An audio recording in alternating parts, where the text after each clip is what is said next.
When Madeline Walker opened her eyes, it was still dark outside. Large and fluffy snowflakes were swirling around and falling down to the ground, covering the winter city. It was very quiet, calm, and cozy. The perfect time to drink a cup of hot tea with a piece of apple pie, pick up a good book, wrap yourself in a soft blanket, and enjoy the wonderful morning.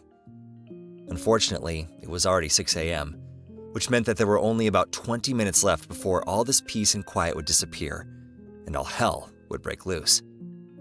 Madeline never really believed in hell before, but she recently learned that it did exist. Sure, she couldn't know the truth about the afterlife, but it turned out that hell existed on Earth. And this earthly hell had all kinds of tortures. There was the snowplow working early in the morning, and the rumble and the clatter of construction equipment, and all kinds of crushing and drilling tools.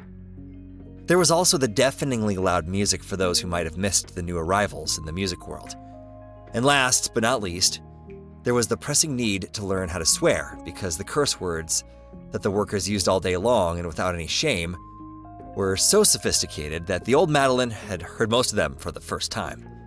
And of course, the chairman of hell was Madeline's new neighbor, Tony, or rather, Anthony Hell, a short, fat man of indeterminate age. Why indeterminate? Because it was impossible to guess how old Anthony really was. He could have been about 30, but he looked swollen and shabby because of his unhealthy lifestyle. The arrival of this rude, pretentious, and disrespectful man did not go unnoticed in the small-town community. He drove a huge SUV, always parked where he pleased, never said hello, didn't respond to comments or requests, and overall acted like he owned the place. People were often at a loss from his arrogance, because they had never encountered anything like that before. Thus, they simply chose to stay away from him most of the time. Madeline was a calm and intelligent elderly woman, and she couldn't have ever imagined that her comfortable, quiet life in retirement would be over so abruptly. Anthony Hell bought a plot of land that was adjacent to the old woman's house and started a huge construction project. He didn't care the least bit about anyone or anything around him. Construction work began at 6:30 a.m. and ended at 9 or 10 p.m. After that, the owner of the house took a rest, barbecued some meat, and listened to his terrible music at an unbearable volume. Tony swore all the time. He was even worse than his workers. Unable to endure it all, Madeline went to see the new neighbor and tell him that he needed to adjust his behavior. She found the man in the yard by the barbecue grill. The woman greeted her neighbor politely. "Listen, Anthony," she called out to him. Mr. Hell, her new neighbor, interrupted and looked at the woman with a contemptuous look. "I'm sorry to disturb you, Mr. Hell. The thing is, there's too much noise coming from your house," the woman said timidly. "Old lady, I have construction going on here. Have you ever seen a silent construction site?" Tony's face full broke into a stupid and inappropriate smile. "I get it, but the work starts at 6:30 in the morning and doesn't end until late at night." "So what? I need to finish this house as fast as possible. I want to move in soon. That's why I rush the workers. If I adapt to your schedule, I won't be able to finish it before the summer. Just hang in there. I'm sure you'll survive. But you better not get in my way. It's better to be friends with me than enemies. I'm not poor. I could help you out if need be," Anthony answered rudely and defiantly, and gestured for the woman to leave. Madeline stared at the man, lost for words. "First of all, I don't need your help. Second of all, I'm not trying to make an enemy out of you. I'm just asking you to limit the noisy work to the generally accepted working hours. And lastly, I'd prefer it if you call me by my name. It's Miss Walker. You could have remembered by now." The man tried to say something else, but Madeline didn't hear him, as she was already hurrying off to get home. Madeline was an art critic and spent her life teaching it at the university. Having retired, the woman left her property in the city to her son and moved to a small country house that she and her husband had once built. She loved this place very much and enjoyed living there, or at least that was the case before Anthony moved in. Madeline truly didn't need any financial help. Her son, Arthur, didn't come over often, but he did send money regularly. He was working in IT. At first, he barely earned enough to provide for himself, but he did have more free time back then, and thus could visit his mother more often. But then Arthur got offered a job with a fairly large company, Now he was earning more than he could spend, but unfortunately, he didn't have any free time.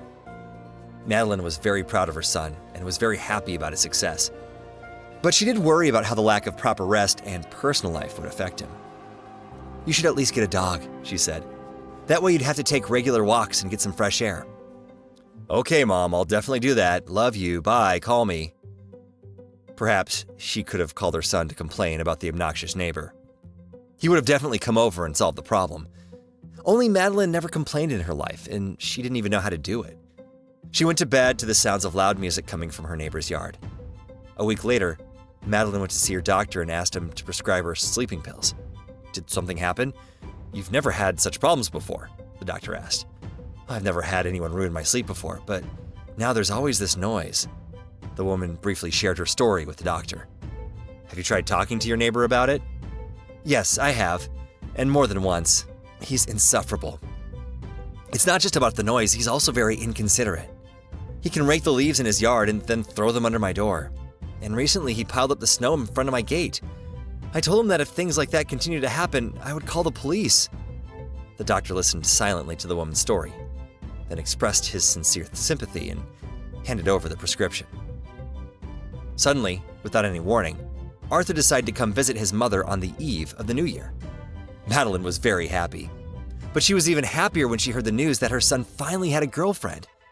He said that his bachelor days were definitely over and promised to bring her over this next visit. Coming out into the yard in the morning, Arthur noticed a pile of snow in front of the gate. The man was a little surprised, but he picked up a shovel and cleared the snow. At that moment, an SUV drove up to the neighboring house. It was Anthony Hell. A round head with large rosy cheeks leaned out of the window. "Hey man, when you're done here, come over to my yard. Clean the snow for me to get some extra cash." "Hey, are you deaf or something?" Arthur continued to shovel the snow and wasn't even thinking about turning around. "Mom," Arthur said, having come back inside, "is this neighbor throwing snow under your gate?" Madeline looked at her son silently as her eyes filled with tears. "I heard him yell at you. You did the right thing by ignoring him." "So he is," Arthur concluded. "Well, why didn't you tell me anything?" "Son, I've never felt comfortable complaining." The next morning began with a persistent knock on the door. Madeline opened the door and saw Anthony red in the face, standing in the doorway. "How did you even do it? You're not strong enough. I see you've completely lost your mind, you old fool." That morning, Anthony woke up to discover huge piles of snow along the entire length of his fence. He had to work really hard to get out of his yard. At that moment, Arthur came up to the door and saw the neighbor. He laughed and said merrily, "But I am strong enough, and also bold enough. Mom, make me some tea in the kitchen, please, while we have a little chat here." Madeline had no idea what Arthur said to Tony, but 2 hours later, there was another knock on the door. Tony was standing in the doorway, only now he was smiling sweetly, and his workers were standing behind him, holding a large Christmas tree.